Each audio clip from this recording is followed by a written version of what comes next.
I truly think that 2026 is going to be one of those financial defining years in the real estate investing industry. 2024 and 2025 were tough markets to invest in real estate, but I'm going to explain why I think 2026 is going to be an incredible year to invest in real estate. If you don't invest in real estate in 2026, you're going to look back in a few years and wish that you would have invested. Trust me. My name is Sam and I own about $50 million in real estate I bought using none of my own money, and I've done over 2,000 flips and wholesales. So yes, I understand real estate and the real estate market. A quick history on me, I started investing in real estate in 2014, and from 2014 to 2018, there was a bunch of tailwinds helping the market and helping me as a new investor learn the ropes. Then from 2019 to early 2020, things got a little bit dicey with interest rates. Then of course the pandemic hit. It was weird for a couple months. Then from mid 2020 to mid 2022, the market was on fire. This is when everybody you know was investing in real estate. They were overspending, over rehabbing, and still making money. Then things came to a pretty quick halt mid to late 2022. And then from then until now, honestly, investing in real estate has been tough. I know a ton of those fly-by-nighters that went back to their full-time job. I know a ton of real estate investors that quit or really slowed down. We pushed through. Things weren't the easiest. Our profit margins went down, but we're still here, and I'm very happy that we are because I think 2026 is going to be great. Now, I'm not just saying that. I truly think that, and the number one reason is the attention is starting to turn towards real estate investing again. When attention is spent on something, that's when bills are created, that's when government get behind things, and that's when the momentum can truly come. Real estate, like any other industry, is cyclical, and we are in the bottom of the cycle as far as attention goes, and we're getting ready to skyrocket. Before we get into the reasons why the attention is going towards real estate and why it's going to be a great year to invest in real estate, we need to understand why the market does what it does. It's all about supply and demand. We are at a very low level of supply right now. Depending on who you talk to,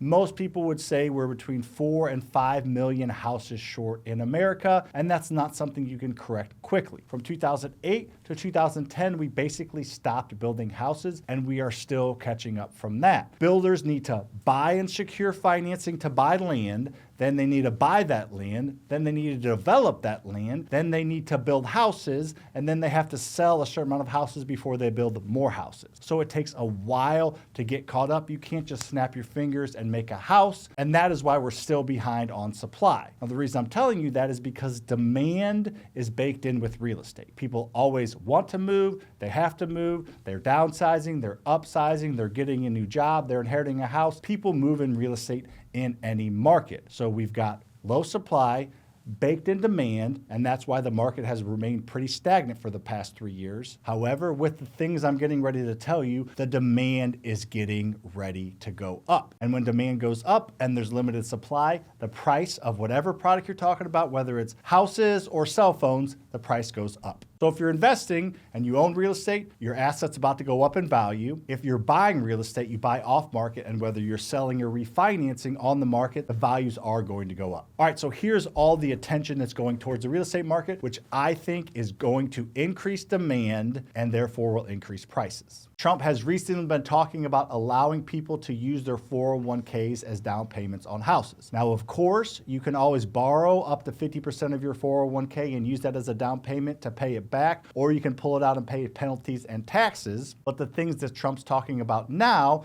are allowing you to loosen the restrictions on all of that and potentially pull out more than 50% or not have to pay it back or pay it back over a longer period of time. He's loosening up people's 401ks, which will allow more people to put a bigger down payment or a down payment they could not afford onto houses, which will increase the demand. Number two, there's been talk about portable mortgages, which means you would be allowed to take your 3% mortgage on your house that you're living in now and transfer that to your new mortgage on your new house. This is the biggest holdup right now on supply that hasn't been built. People aren't moving because they don't want to trade their low interest rate for a high interest rate and have their monthly payment potentially double. So if you're able to move your mortgage, which of course there's a lot of red tape and things to be figured out, a lot more people will be willing to sell, which will crank the gears and make make the entire real estate industry move. Number 3, there's also been talk about 50-year mortgages. While financially, you can argue if it makes sense or not, probably not, it will lower the monthly payment,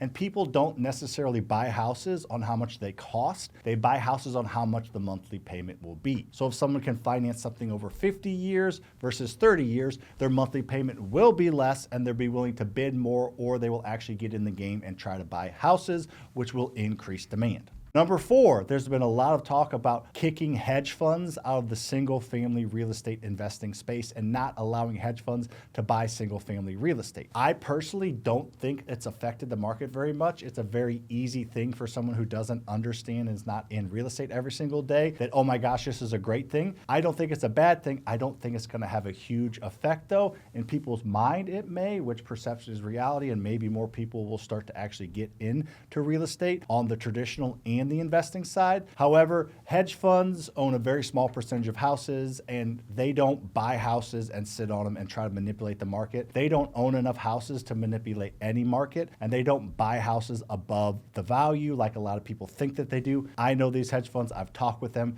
We used to sell to them. We don't anymore. They don't own enough to do anything like that. They rarely overpay for a house and outbid a single mom. They want to buy good assets at good prices, and they want to buy a discount. They do buy in bulk, but they rarely pay above the actual market value. I'm sure you've heard stories about your neighbor's best friend's aunt who got outbid, but that doesn't happen that often. And number 5, Trump just recently had the U.S. buy over $200 billion in mortgage-backed securities, which, not to get too technical here, it just provides more stability in the mortgage market, which means what lenders borrow at to lend to you, that margin shrinks. Therefore, the actual interest rates should and have gone down a little bit. So lower interest rates means more people getting in the market. Now, I know that was a lot.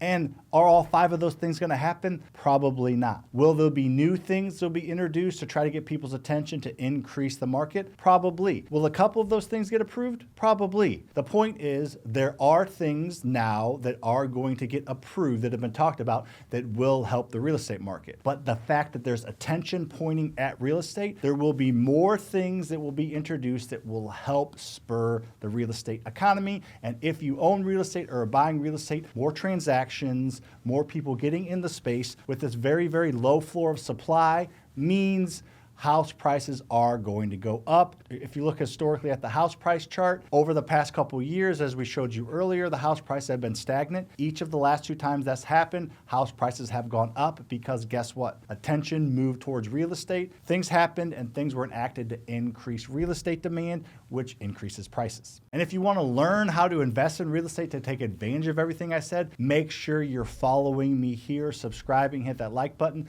and check out in the comments my absolutely free Skool community called the Relaunch. There's over 2,000 members in it now. No strings attached. It's free. There are hundreds of free videos, and I post in there daily giving free advice on how to invest in real estate. No strings attached. So check out the link to that in the description, and I will see you on the next one.